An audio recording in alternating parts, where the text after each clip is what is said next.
Exposée, elle orpheline abandonnée, devenue dirigeante des empires incroyables, 10 ans plus tard.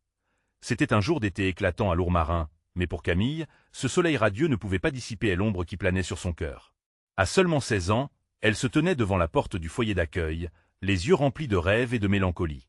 Chaque couloir, chaque élément de ce lieu était chargé de souvenirs d'une mère qu'elle n'avait jamais connue, mais qui continuait à briller comme une étoile filante dans sa tête. En dépit de sa lutte pour s'intégrer au lycée, où l'argent des autres jetait une ombre sur son existence, Camille gardait une flamme d'espoir. Son quotidien était jalonné d'histoires de sa mère, de récits de lutte et d'amour qui résonnaient dans son esprit.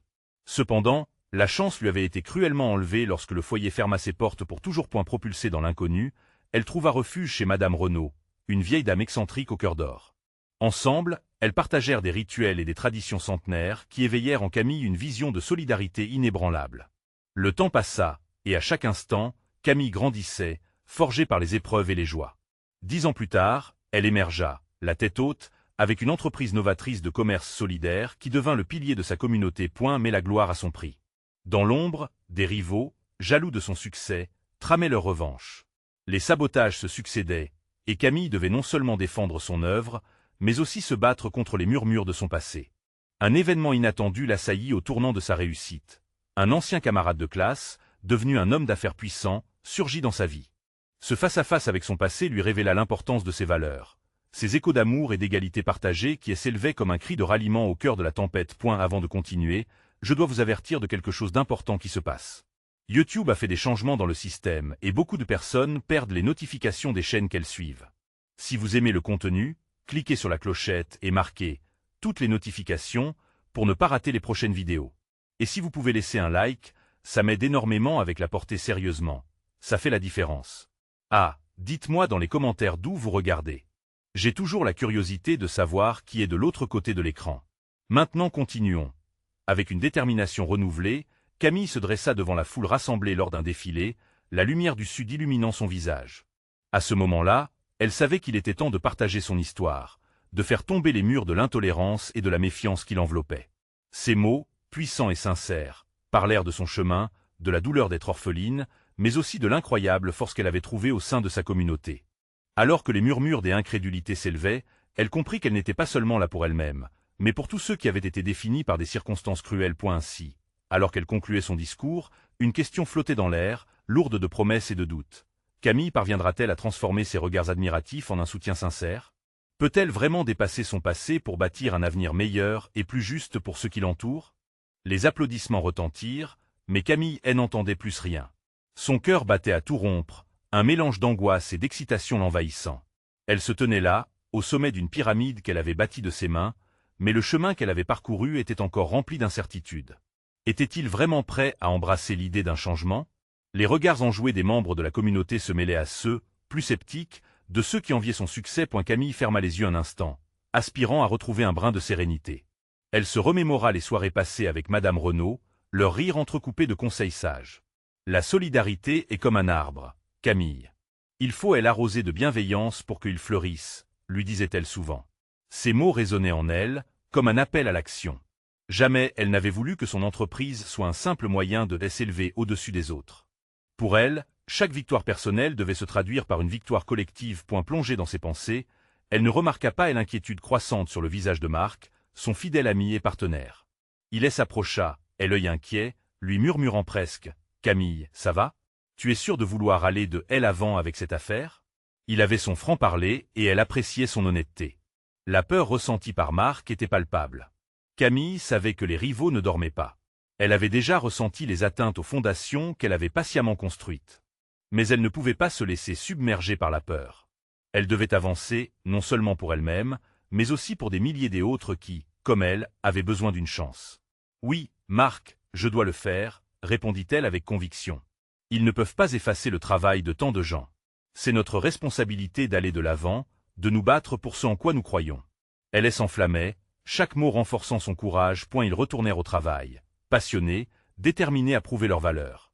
Des membres de la communauté commencèrent à se rassembler autour d'eux, intrigués par la dynamique nouvelle. La magie qui se préparait, ce mélange d'espoir et de camaraderie, commençait à se former. Camille mit tout en œuvre pour les impliquer, les incitant à participer à des initiatives qui combattraient l'exclusion. Les jours passèrent, et avec chaque réunion, Camille et Marc voyaient la communauté se rassembler. Mais soudain, un incident imprévu se produisit. Une de leurs installations fut vandalisée, les murs criblés d'insultes, rappelant à Camille les ombres de son passé.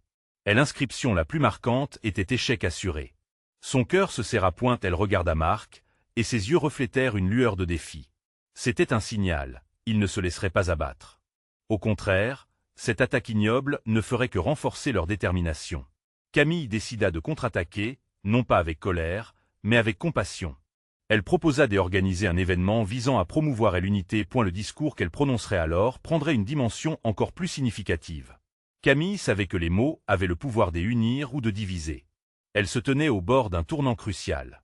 Le soutien de la communauté serait déterminant. « Nous allons prouver que la haine n'a pas de place ici », déclara-t-elle à voix haute, entrant dans un espace qu'elle n'aurait jamais imaginé occuper quelques années plus tôt. Soudain, des murmures d'accord, quelques applaudissements timides se levèrent. Une nouvelle énergie palpitante voulait n'être point alors que Camille regardait les visages des gens rassemblés autour d'elle, une pensée la tiraillait. Cette lutte pour l'égalité et la solidarité serait indiscutablement une grande épreuve. Mais pourra-t-elle éveiller assez de cœur pour surmonter les ombres du passé?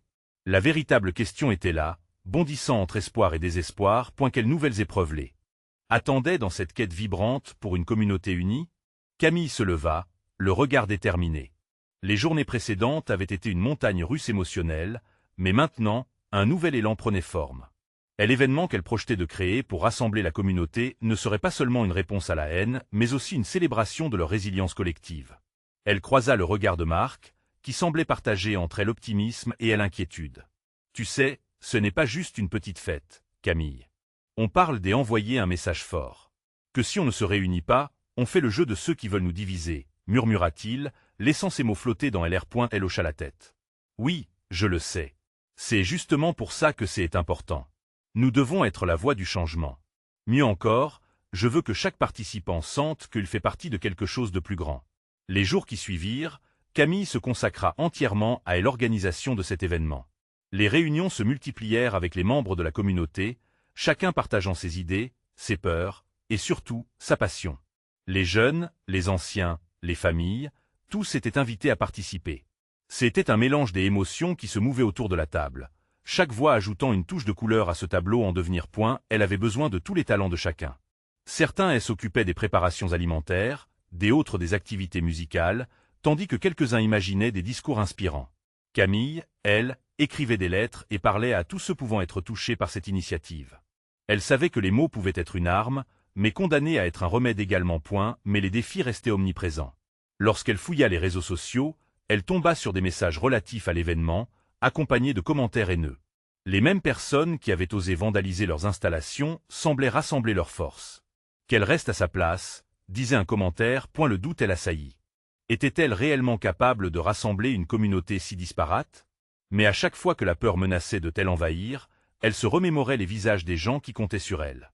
Cela la revigorait. Elle pouvait le faire. Elle devait le faire. Puis vint le jour de l'événement. Les préparatifs étaient en cours, et une énergie vibrante emplissait l'air. Les rires des enfants jouant, les conversations animées des adultes qui se retrouvaient sur une même longueur d'onde, tout cela créait un tableau d'espoir et d'unité. Camille était là, au milieu de la fête, observant les sourires s'épanouir. Mais quand elle se dirigea vers le microphone pour prendre la parole, une vague d'anxiété lui serra la gorge. Devait-elle réellement s'adresser à eux face à des gens qui elle avait jugés? Soutenir une cause qui avait déjà tant souffert? Elle inspira profondément, cherchant la force qui elle avait poussée jusqu'ici. Son cœur battait intensément, mais elle n'était plus seule. Chaque visage autour d'elle représentait une attente partagée, une aspiration commune. Elle savait qu'au-delà de ses propres peurs se trouvaient de nombreux espoirs. Aujourd'hui, nous prouvons que nous sommes plus forts que la haine. Nous sommes ici pour célébrer ce qui nous unit, non pour nous diviser. Son regard balayait l'assemblée, son cœur débordait de détermination. Alors qu'elle s'exprimait, un bruit soudain attira son attention. Au fond de la foule, une silhouette familière se tenait là, l'air grave. C'était l'un de ceux qui avaient vandalisé leur installation. Que complotait-il? Malgré l'incertitude qui pesait sur elle, Camille ressentait un puissant élan de détermination. Est-ce que cet affrontement serait une occasion de prouver que leur combat pour l'unité était plus fort que les rancœurs passées? Que se passerait-il quand elle devrait faire face à la vérité de ceux qui s'opposaient à elle? Le silence qui suivit ces mots semblait peser lourd sur LR. Camille observa la silhouette au fond de la foule, son cœur battant à tout rompre. C'était Paul, une figure emblématique de la controverse qui avait secoué leur village. Son regard intense était fixé sur elle, une expression indéchiffrable sur le visage. Était-ce de la défiance? Ou peut-être une curiosité inattendue? Elle chercha à l'ignorer, mais son attention était inéluctablement détournée par la menace de son cri. Chaque mot qu'elle prononçait dans son discours était désormais chargé d'une tension palpable. Les rires, les applaudissements, tout semblait s'estomper dans l'ombre oppressante de ce regard. Camille inspira profondément, rassemblant son courage. Elle savait que ce moment pouvait faire basculer toute l'énergie de la journée. Nous avons surmonté tant d'épreuves. Nous sommes ici non seulement pour célébrer, mais aussi pour nous engager. Pour crier haut et fort que nous ne laisserons pas la peur nous diviser. Déclara-t-elle, sa voix résonnant plus fortement. Les murmures dans l'assistance se multipliaient.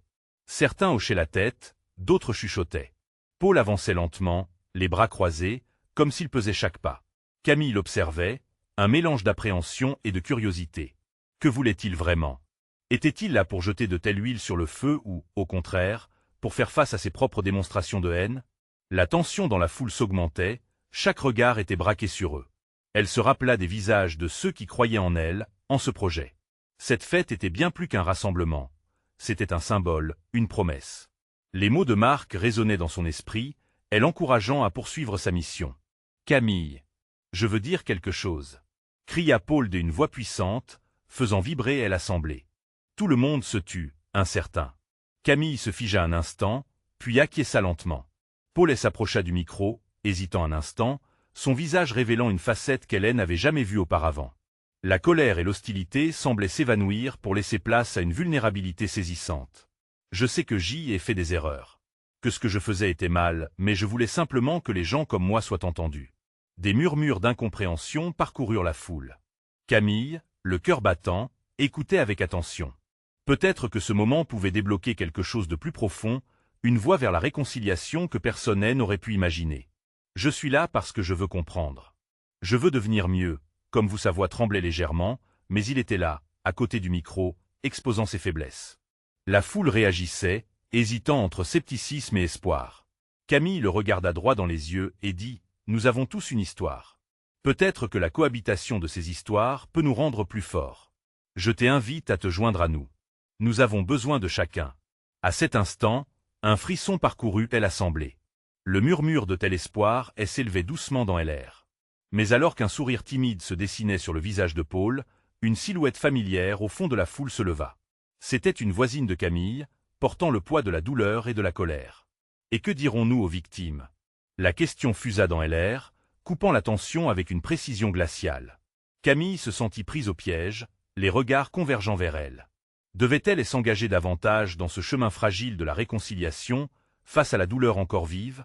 Le climat de tel événement avait changé, et la lutte pour l'unité n'était pas aussi simple que prévu. Arriverait-il à unir leurs voix malgré les blessures causées? La fête ne faisait que commencer, mais au tournant de ce moment, une vérité fondamentale se révélait. Le chemin vers la guérison était semé d'embûches. Que allait-elle dire maintenant pour continuer ce fragile équilibre? Sa réponse pourrait-elle tisser une toile d'unité ou provoquer encore plus de division? Le tumulte des voix se mêlait dans une cacophonie des émotions contradictoires. Camille avait toujours cru que les mots avaient le pouvoir de soigner, mais à cet instant, elle se sentait démunie. Les yeux rivés sur elle, la foule oscillait entre l'espoir et le désespoir, attendant sa réaction. La question de sa voisine résonnait comme une cloche, brisant le fragile rythme de la réconciliation qu'elle espérait tisser. Que dirons-nous aux victimes? La voix de la femme avait tranché l'air. Camille savait que cette question n'était pas simplement celle d'un instant. Elle mettait en lumière toutes les cicatrices encore saignantes du passé. La pensée de ceux qui avaient souffert enveloppait la scène, un voile lourd et incompréhensible. Elle prit une profonde respiration, les mots s'accumulant dans sa gorge. Nous ne pouvons pas effacer la douleur, mais nous pouvons choisir de prendre la responsabilité d'avancer ensemble, finit-elle par déclarer, sa voix tremblante mais déterminée. La tension, d'un coup, devint palpable. Camille choisit de ne pas ignorer la colère. Elle la reconnaissait, cette douleur qui lui était familière, et elle se mit à imaginer les visages de ceux qui avaient été touchés par la haine. Chaque voix compte, chaque souffrance est réelle, et chaque histoire mérite d'être entendue. S'écria-t-elle, ployant légèrement son corps vers l'avant, Comme si elle voulait vraiment capter l'attention de chaque personne présente. Les murmures virent alors à des soupirs collectifs. Certains acquiesçaient, d'autres fronçaient les sourcils, mais Camille voyait des étincelles d'espoir émerger. Dans ce mélange des inquiétudes et des enthousiasmes, elle pouvait discerner un chemin. Si nous voulons bâtir quelque chose de nouveau, il faut d'abord écouter, réellement écouter ceux qui portent ces blessures. Paul se tenait là, en retrait, les bras désormais tombés le long de son corps. Le regard qu'il posait sur Camille avait changé, passant de défi à quelque chose de plus fragile, un respect timide peut-être. Il s'avança à nouveau, le cœur battant plus fort. Je ne sais pas comment procéder. Je ne sais pas si je suis prêt. Mais je veux essayer. Et c'est déjà un début, dit Camille, la voix ferme dans cet espace précaire. Elle savait qu'elle touchait à l'essence même de leur lutte commune, la possibilité de se réconcilier à travers une acceptation réelle des failles. Il n'était pas à la fin, simplement au commencement. La voisine, avec son visage toujours marqué par la colère, ne savait pas si elle devait applaudir ou s'inquiéter davantage. Mais d'un geste, elle invita d'autres autour d'elle à lever les bras, et petit à petit, des échos de soutien émergèrent. Les premières mains se levèrent, hésitantes, puis d'autres suivirent, jusqu'à ce que l'espoir prenne une forme collective pointée dans cette mouvance. Camille sentit une lumière dansant sur l'horizon.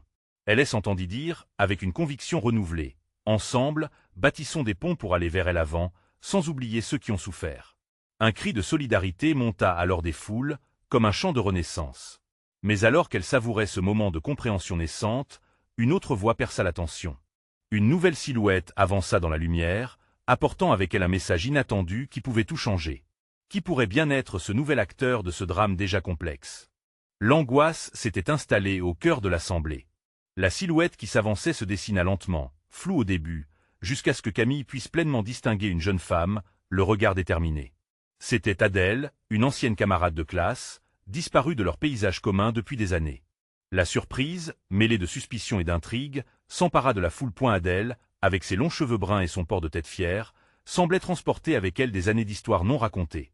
Avec chacun de ses pas, le murmure de la foule s'élevait un peu plus, oscillant entre crainte et curiosité. Camille sentit son cœur s'accélérer. Que venait-elle faire ici, après toutes ces années de silence? Camille, commença Adèle, sa voix résonnant fort et claire, je ne suis pas ici pour juger, mais pour partager. Je comprends ce que vous ressentez. Vous parlez d'écoute, de compassion, de reconstruction. Mais il faut savoir aussi que la reconstruction nécessite des sacrifices. Ces mots étaient nets, presque tranchants comme une lame aiguisée, et Camille pouvait voir des cœurs se serrer dans la foule. Adèle s'arrêta, prenant une profonde inspiration. 10 ans se sont écoulés depuis que nous avons été séparés par la vie, la douleur et les choix difficiles. À ce moment-là, je suis devenue ce que je suis aujourd'hui, une femme qui sait que la vérité, parfois, ne fait pas plaisir. Les écorchés n'ont pas seulement besoin de douceur, ils ont besoin de confrontation. Un frisson parcourut la scène. Camille l'observait, entre émerveillée et frustrée. Il était vrai que Adèle avait toujours eu une âme forte, mais cette approche brutale était-elle vraiment nécessaire? Pensez-vous que nous pouvons simplement balayer le passé par des mots doux? Continua Adèle, en scrutant l'assemblée. Les victimes méritent la vérité, pas des promesses creuses. Si nous voulons avancer, il faut d'abord faire face à ce que nous avons été. Son regard se tourna vers Camille. Et je sais que tu le sais, Camille. Ce n'est pas le moment de reculer. C'est le moment de révéler ce qui a été caché. Camille se sentit soudainement mise au défi. Les mots d'Adèle résonnaient en elle, mais elle se demandait si cette approche ne risquait pas de raviver d'anciennes blessures. La réconciliation pouvait-elle exister à côté d'une telle brutalité? Comment annoncer la vérité sans blesser davantage? Dans son regard, la tension montait. Elle se leva et s'adressa à la foule, ses mains serrées sur le cœur. Je comprends vos préoccupations, nous avons tous des histoires à partager. Mais ne perdons pas de vue que la réconciliation demande d'écouter des abords, même les choses les plus difficiles à entendre. Adèle rétorqua, son ton mordant, écoutez, mais n'oubliez pas d'apprendre. Parfois, entendre c'est se confronter. Les murmures de la vérité doivent être entendus d'une manière qui fait mal, sinon nous resterons toujours figés dans notre passé. Le silence tomba sur l'assemblée, et LR s'alourdissait de confrontations prometteuses. Camille savait que le chemin qu'elle prenait ensemble serait parsemé d'embûches, mais il y avait une force dans cette discussion. Un frisson d'adrénaline parcourut son corps lorsqu'elle s'aperçut que tous les regards étaient désormais rivés sur elle. Elle devait faire un choix. Que souhaite réellement cette communauté? Demanda-t-elle. Souhaite-t-elle entendre la vérité, même si elle fait mal?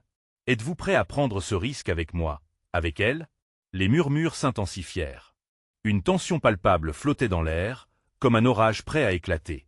Camille devait maintenant répondre à la question qui leur était posée, non seulement sur la scène, mais dans le cœur de chacun. Alors qu'un esprit de débat commençait à enfler, une autre voix surgit de l'arrière. Une figure déjà familière, mais témoin silencieux jusqu'alors, maintenant déterminé à se faire entendre. Que révélera cette nouvelle voix, et quel parcours? L'attend avec ses vérités à découvrir? La voix qui émergea de l'arrière de l'assemblée avait une force incroyable, une polarité qui attirait tous les regards. C'était Léo, désormais homme, mais les souvenirs de leur enfance restaient gravés dans son sourire. Il avait toujours été le charmeur du groupe, celui dont le rire était contagieux. Pourtant, aujourd'hui, il avait un sérieux obstiné dans son regard, un aspect qui tranchait avec la légèreté de ses années de jeunesse. « Vous parlez de confrontation, Adèle, dit-il, sa voix résonnant comme un tambour dans le silence. Mais sachez que la vérité peut aussi être un poison. Nous avons tous des cicatrices. Certaines sont visibles, d'autres, invisibles. Un mot imprudent peut rouvrir des blessures que nous avons mis tant de temps à soigner. Alors, pourquoi ne pas parler de guérison? Pourquoi choisir la douleur plutôt que la douceur? » Les éclats de voix résonnèrent comme des vagues sur une plage, apportant avec eux des émotions mêlées. Camille se tenait là, partagée entre ses deux pôles, Adèle et Léo. D'un côté, la volonté de voir la vérité en face, de tel autre, le désir de préserver la paix. Elle se sentait certes revue. L'impact de leurs mots battait en elle, créant un tourbillon d'incertitudes. « Léo, tu es un homme de cœur, mais parfois, il faut se confronter à la douleur pour avancer, » répliqua Adèle, son regard ardent. « La guérison ne peut commencer que lorsque nous reconnaissons notre passé. Si nous restons en surface, nous nous mentons à nous-mêmes. » Un silence s'installa alors que chacun réalisait l'ampleur des défis qui les attendaient. Camille se rendait compte qu'il était peut-être temps d'affronter ses propres démons. Elle avait en caché sous le vernis d'un sourire rassurant, tant de fois elle avait pensé que l'oubli pouvait apporter la paix. Mais était-ce véritablement le cas? Elle ferma les yeux un instant, cherchant à trouver les mots justes. « Peut-être que nous avons besoin d'un juste milieu, » proposa-t-elle, posant les mains sur son cœur. Écouter sans jugement, mais aussi être pris en main par la vérité. Il ne s'agit pas de blesser, mais d'offrir un espace pour ressentir, pour pleurer, pour guérir. Et cela demande du courage, ajouta-t-elle, se tournant vers chaque visage dans l'assemblée. Les regards se croisaient, et quelques-uns hochèrent la tête, des sourires encourageants commençant à fleurir. Une lumière d'espoir traversait les murs sombres qui les entouraient. Mais alors qu'un souffle de réconciliation s'immisçait lentement, une autre tension apparaissait. D'un coin de la salle, une voix ferme retentit. « Mais qu'en est-il des vérités qui pourraient détruire des vies ?» lança une femme, une lueur de défi dans ses yeux. Les souvenirs que chacun garde sont des trésors, mais aussi des bombes à retardement qui peuvent nous anéantir. Tout le monde s'arrêta, conscient que cette assemblée n'était que le début de dialogue nécessaire mais potentiellement dévastateur. Camille réalisa que chaque voix, chaque opinion, avait son propre poids, son propre passé, et pourtant, la décision collective serait cruciale. Elle serait la clé, l'élément de ciment qui pourrait peut-être sceller des fracas, si cela était fait avec soin. Cela ne sera pas simple. Les esprits s'agitaient, mais la volonté d'avancer prenait forme. Camille leva les yeux, déterminée et armée de la force que lui offraient ses souvenirs, mais prête à faire face à des vérités bien plus plongeantes. Nous devons être prêts à affronter la douleur. Oui. Mais nous devons aussi nous souvenir que nous formons une communauté, conclut-elle, la voix vibrante des émotions. Quelles qu'en soient les conséquences, nous devrons le faire ensemble. Tandis que la discussion s'échauffait à nouveau, une autre voix, bien plus proche du sol, murmura pour attirer l'attention de tous. Réalité ou illusion, qui était-elle réellement, cette voix désormais émergente? La question flottait dans l'air alors que l'assemblée semblait s'apprêter à découvrir un passé bien plus complexe encore. L'assemblée se retrouva figée, suspendue à ces mots. Camille sentit son cœur battre à tout rompre. La voix qui avait rompu le silence provenait d'une silhouette dans l'ombre, une présence oubliée qui maintenant prenait de l'ampleur. Pourquoi ce murmure avait-il eu un tel impact? Qui était cette personne prête à faire éclater la bulle de confort qui les entourait tous? Léo, feignant de se rapprocher de cette voix, interpella d'un regard curieux. « Qui es-tu? Quel est ton nom ?» C'était une jeune femme, la peau claire et les cheveux blonds en désordre. Elle se tenait là, le regard ardent mais partagé entre la peur et le besoin de s'exprimer. « Je m'appelle Sarah, » dit-elle d'une voix tremblante. J et elle gagnait en assurance. J grandit ici, dans l'ombre, comme la fille que personne ne remarquait. Mais je suis celle qui sait, celle qui a vu tout ce que vous avez caché. Un murmure courant parcourut l'assemblée. Camille se redressa, fasciné par le parcours tortueux de cette jeune femme qui soudain prenait la parole.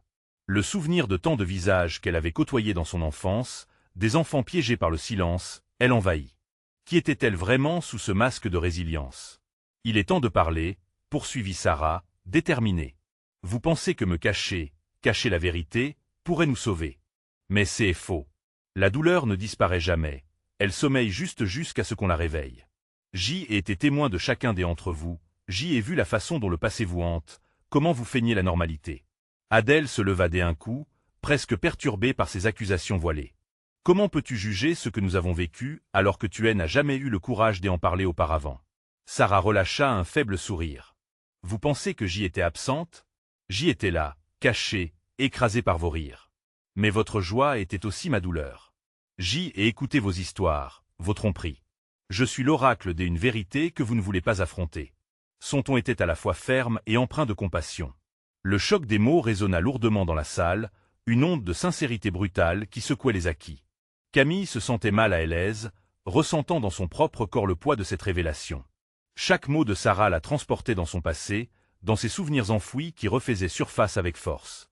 Vous imaginez tous que la guérison est linéaire, mais elle est cicatrice, continua Sarah. Chaque moment de silence a nourri des fractures. Qui ici peut prétendre que son cœur ne souffre pas encore des traumas d'autrefois? L'écho des murmures s'éteignit lentement alors que les regards se dirigeaient vers le sol, incapables de supporter cette vérité inébranlable. C'était un moment fragile. Camille prit une profonde inspiration, le mot de chacun pesant maintenant comme une plume sur ses épaules. Nous avons besoin de réelles confrontations, pas seulement de dialogue. Pas juste de pleurs superficielles, mais de révélations véritables, murmura-t-elle en tentant de rassembler son courage. Que sommes-nous prêts à sacrifier pour cette vérité? Dès un coup sec, les tensions s'intensifièrent. Les regards se croisèrent, entre colère, honte, et enfin une volonté de s'affronter, d'avancer ensemble. Mais qu'en était-il des sacrifices que la vérité exigeait? Eux-mêmes, leur masque, serait la résolution vraiment au rendez-vous. Alors qu'un air chargé de promesses et de peur persistait, Sarah, avec une voix claire, annonça « Dans les jours à venir, nous devrons choisir. La lumière ou l'ombre. Mais sachez que la décision appartient à chacun d'entre nous. » Une lutte sans précédent les attendait. Tandis que la confrontation sur le passé se profilait à l'horizon, une question brûlante s'imposait. Cette fois-ci, parviendront-ils à se relever ensemble? L'aïeul de telle assemblée demeurait en suspens, tandis que chacun digérait les mots de Sarah. Une tension palpable s'installait comme une fine pellicule sur leurs âmes. Camille, à nouveau, sentit son cœur s'emballer. Elle songeait à ce que la vérité impliquait, comment elle pouvait à la fois guérir et blesser. Alors, qu'est-ce qu'on fait maintenant? Demanda Léo, le regard perdu dans le vide. Son dilemme était évident. Avancer vers l'inconnu ou rester dans un confort illusoire. Sarah fit un pas en avant, le souffle court mais elle énergique. La première étape, c'est de se retrouver. Se retrouver avec nos souvenirs, avec nos douleurs. Crier peut-être, pleurer, mais surtout parler. Et pas seulement ici. Dans nos vies, sans masque. Les mots de Sarah résonnèrent profondément en chacun. Adèle, toujours là, ne pouvait pas s'empêcher d'interroger son propre rôle dans cette tragédie collective. Elle finit par murmurer. Que faire avec ceux qui ne sauront jamais se sortir des ombres dans lesquelles ils se cachent? Que faire des secrets qui broient le cœur? Ce fut au tour de Camille de se manifester. Elle n'avait jamais été très bonne au dialogue, mais cette atmosphère l'encourageait. Je crois que nous devrions créer un cadre, un lieu où chacun se sent en sécurité pour partager sa douleur. Pas de jugement. Juste des voix qui s'élèvent, une à la fois. La vision d'un cercle de paroles s'installa dans l'esprit de ceux présents. La douleur pourrait-elle vraiment y prendre sa place, s'épanouir, puis se transformer en force? Pour la première fois, quelqu'un rompit le silence lourd. Un homme, visiblement touché par ce torrent des émotions, se leva. Ses mains tremblaient alors qu'il s'exprimait, à voix faible. Moi aussi, j'y ai mal. J'y ai caché ma souffrance derrière des rires. J'y ai fait semblant d'être celui qui va toujours bien. Mais je le suis pas, je ne le suis jamais vraiment été. Une vague de résonance commença à circuler. Des autres prirent le relais, partageant leur fardeau silencieux. Les récits s'entremêlaient, entrelacés de peine et des éclats de vie, le tout tissant un lien fragile mais puissant. Camille ne pouvait que constater l'éclosion de vérités inexprimées. Ces mots devenaient des promesses, la résilience émergeait des fragments de leurs âmes points et pourtant, au milieu de cette dynamique jubilatoire, une ombre persistait. Comme un serpent guettant dans l'ombre, les incertitudes demeuraient. Sarah, avec une gravité inattendue, prit la parole. Mais la rédemption, elle n'est pas exempte de sacrifices. Pour avancer, il nous faut parfois laisser derrière nous ceux qui refusent de s'élever. Les mots retentirent, jetant une ombre sur les esprits déjà tourmentés. Et si cette confrontation menaçait non seulement leur confort, mais aussi leurs liens? Tant de questions, si peu de réponses claires. Camille se tenait là, la gorge serrée, les larmes aux yeux, cherchant une lueur d'espoir dans cet océan tumultueux. Et l'unité semblait fragile, mais réelle. Engager le dialogue, c'est bien, s'exclama-t-elle d'un coup, mais pour vraiment avancer, il nous faudra non seulement écouter mais aussi agir. À quoi bon partager si ce n'est pas pour évoluer? Qui ici est prêt à prendre le risque de se montrer vulnérable et d'agir pour soi-même et pour les autres? Le silence qui suivit fut lourd de promesses non tenues. Les regards se rencontrèrent, et chacun pouvait sentir la résonance de cette question. Serait-ce le moment? Le pas que personne n'avait osé franchir, mais qui les appellerait tous à se reconstruire ensemble. Alors que l'Assemblée retenait son souffle, une nouvelle dynamique s'imposait, la décision de se battre pour une véritable compréhension et une guérison collective. Mais le chemin serait semé d'embûches et peut-être de trahisons inattendues, point qui d'eux saura résister face à la vérité, et qui sera d'accord pour renoncer pour avancer. Les jours passèrent et à l'Assemblée résonnait encore du discours de détermination de Camille. Ce moment avait allumé une étincelle, mais la route vers la réconciliation restait brumeuse. Camille, portée par la chaleur des témoignages, savait qu'il fallait plus que des mots pour tisser des liens durables. Elle se mit en quête d'un lieu, un espace où chacun pourrait se sentir en sécurité pour partager ses blessures sans craindre de jugement. Alors, elle décida d'organiser des ateliers réguliers, où chacun pourrait s'exprimer sans réserve. Le premier atelier fut programmé dans un espace partagé au cœur de la ville. Une grande banderole annonçait l'événement, écho de nos blessures, semence de notre avenir. L'endroit débordait de couleurs, mais aussi d'une certaine appréhension. Qui se manifesterait? Qui aurait le courage de se livrer? Le jour J, Camille était nerveuse.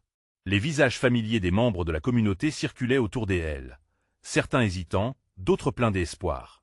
Quand elle prit la parole, un murmure d'excitation parcourut l'assemblée. « Merci à tous d'être ici aujourd'hui », débuta-t-elle, sa voix légère, mais sa détermination coulait dans chaque mot.